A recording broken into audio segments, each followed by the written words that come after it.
សួស្តីបងប្អូនទាំងអស់គ្នាអូណែមើលការរីករបស់ប្រទេសកូរ៉េស្អាតទេបងណែឃើញស្អាតអត់ណែផុតពីលើចាប់ប្លង់ឲ្យមើលហ្មងចឹងហ្មងឲ្យឃើញចឹងហ្មងមិនដឹងថាស្អាតប៉ុណ្ណាហើយខាងក្រោមនេះកន្លែងខ្ញុំឈរនេះកន្លែងគេអង្គុយទស្សនាការសម្ដែងនៅខាងមុខខ្ញុំនេះខាងទល់មុខខ្ញុំនេះហើយខាងក្រោយនេះផ្ការីកមើលផ្កាក៏បានមើលការសម្ដែងក៏បានដែរតែឥឡូវដោយសារគេសម្រាកមកបាយចឹងណាពេលល្ងាចពេលខ្សែទឹកអីគេសម្ដែងហើយតែមកមើលផ្ការីកនេះស្អាតទៅបេះស្អាតម្អែមហ្មងបងប្អូនដែលនៅចិត្តស៊ូវ័នអាចមកលេងបានឃើញប្លង់ខាងក្រៅខ្ញុំស្អាតហើយនៅអត់ឆ្ងាយពីស៊ូវ័នប៉ុន្មានទេជិះពីស៊ូវ័នមកតែបន្តិចមកដូរចំណតនៅគឿមចង់មកជិះពីគឿមចង់មកពីចំណតដល់ហ្មងហើយចាំខ្ញុំតម្លាក់អាស័យដ្ឋានជាពិសេសបងប្អូននៅក្នុង TikTok ជួយ follow page ខ្ញុំម្នាក់មួយផងខ្ញុំដាក់នៅលើអេក្រង់ហ្នឹងជួយ Subscribe channel YouTube ខ្ញុំមួយផងដាក់នៅលើអេក្រង់ហើយចូលយកអាស័យដ្ឋានខ្ញុំតម្លាក់អាស័យដ្ឋាននៅក្នុងpage ឲ្យបងប្អូនកុំភ្លេចណាជួយ follow page ម្នាក់មួយផងដែរមើលស្អាតទេស្អាតមែនតើហ្មងនេះចាស់ជាផ្លាអាចអាយសផងគឺស្អាតអត់ពេលមកមើលផ្ទាល់អាហ្នឹងស្អាតប៉ុណ្ណាកុំភ្លេចជួយ follow page ឃើញទេខ្ញុំឲ្យមើលឃើញស្អាតអត់មើលទស្សនាវីដេអូខ្ញុំមិនខកបំណងបងប្អូនតិចភ្នែកទេសភាពស្អាតការរីកអូក្រៅក្នុងអូខាងនេះខ្លងខាងនេះម្ដងមានកន្លែងຕົកឲ្យអង្គុយមានកន្លែងឲ្យដើរនេះមកឆ្ងាញ់ហ្មងមកតិចចិត្តហ្មងកូរ៉េគេប្រកែករៀបចំបងប្អូនអើយកូរ៉េសរសើរគេហ្មងគេយកចិត្តទុកដាក់ជាមួយប្រជាជនគេចឹងហើយបានប្រជាជនគេសុខភាពល្អគេរៀបចំកន្លែងដើរលេងកន្លែងឡើងភ្នំអីទៅជាកូរ៉េចូលចិត្តឡើងភ្នំប្រជាអញ្ចឹងហើយគេធ្វើកន្លែងឡើងភ្នំដាំផ្កាបើប្រជាជនគេទំនេរពីការងារគេហាត់ប្រាណឡើងភ្នំដើម្បីទទួលបានសុខភាពអារម្មណ៍ស្រស់ស្រាយអញ្ចឹងណាយើងគួររៀនសូត្រតាមជនជាតិកូរ៉េទៅចូលចិត្តហាត់ប្រាណស្រឡាញ់សុខភាពមិនមែនដូចជាយើងផឹកចុះយកផឹកទម្លាក់ដបស្រាស្រស់ចុះយើងខំប្រឹងហាត់ប្រាណមើលចាស់ហាត់ប្រាណអូថតរូបអូញញ៉ៃជឿដើរតាមប្រឡោះហ្នឹងស្អាតខ្លងណាក៏ស្អាតដែរ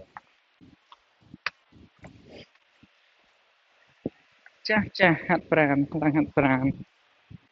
អូភាសាខ្លួនឯងបងប្អូនហើយខ្ញុំទៅណាក៏ដើរម្នាក់ឯងខ្ញុំដើរតែម្នាក់ឯងខ្ជិលបបួលគេ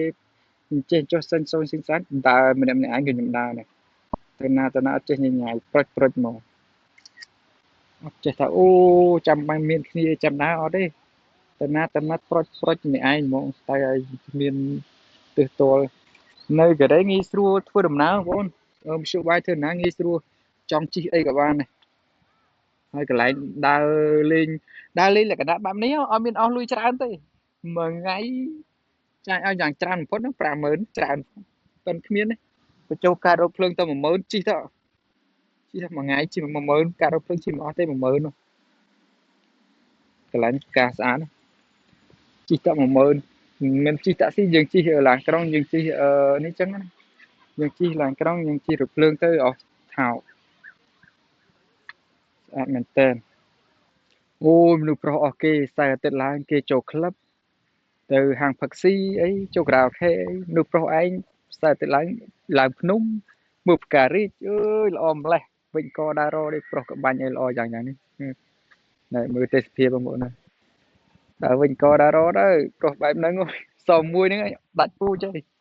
តែមើលទេសភាពអូស្អាតមែនតើហ្មងផ្ការីកនឹងយកពាក្យអីមកពណ៌នាចឹងស្អាតចឹងណាផ្ការីករបស់ប្រទេសកូរ៉េបងប្អូនផ្កានេះដឹងអត់ដឹងគេហៅផ្កាអីតែស្អាតណាស់ថតរូបមកប្លង់ណាក៏ស្អាតដែរមកប៉ុស្ណាក៏ស្អាតដែរគឺស្អាតដែរឃើញមើលអែមអូយស្អាតណាស់តែមកខ្ញុំឲ្យប្លង់មើលប្លង់ពីលើតិចអូយស្អាតបងប្អូនដែលនៅចិត្តស៊ូវ័ន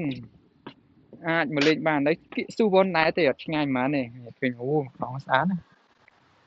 មកគ្នានេះអីគ្នាច្រើនអីដល់លេងសប្បាយមិនបាច់ទេនេះហើយបងប្អូនទស្សនាកុំភ្លេចជួយ Subscribe Channel YouTube ខ្ញុំម្នាក់មួយផងណាកុំភ្លេច ដើម្បីទទួលបានវីដេអូថ្មីខ្ញុំផុសភាគច្រើនផុសនៅក្នុង YouTube វាច្បាស់ជាងអញ្ចឹងណាកុំភ្លេចនឹងដាក់លើអេក្រង់ឲ្យបងប្អូនទស្សនាហ្មងអឺដាក់លើអេក្រង់ឈ្មោះ YouTube ខ្ញុំនេះបងប្អូននៅ Grace ក៏ជួយ comment ឈ្មោះការនេះហៅការគេនៅខ្មែរមានអត់នៅ Grace ច្រើនណាស់ការនេះតាមរោងចក្រក៏មានដែរមិនខ្វះទេហើយមើលមកភ្នំនេះមួយមើលពីក្រោយខាងក្រោយមកភ្នំមកខាងភ្នំហ្មងហើយកន្លែងនេះចូល free អត់មានអស់មកកាក់ផ្សេងកាក់ផ្សេងទៀតស្អាតតោះឥឡូវយើងធ្វើដំណើរទៅវិញហើយជួយឲ្យបងប្អូនមើលប្លង់នេះពីលើនេះតិចចុះហើយវាស្អាតប៉ុណ្ណាអញ្ចឹងណាមើលស្អាតប៉ុណ្ណាមើលប្លង់ចេះនេះអូយតសើខ្លួនឯងហ្មងដើរតែឯងហ្មងនេះកៅអីគួយណាហត់អង្គុយណាហត់សម្រាប់សិនប្លង់នេះស្អាតណាយ៉ាមកយាយគាត់ថតយើងនៅរំខានប្លង់កន្លែងនេះក៏ស្អាតដែរស្អាតគ្រប់ជ្រុងហ្មងថតរូបពី3ស្លឹកសិនឲ្យផ្ទះ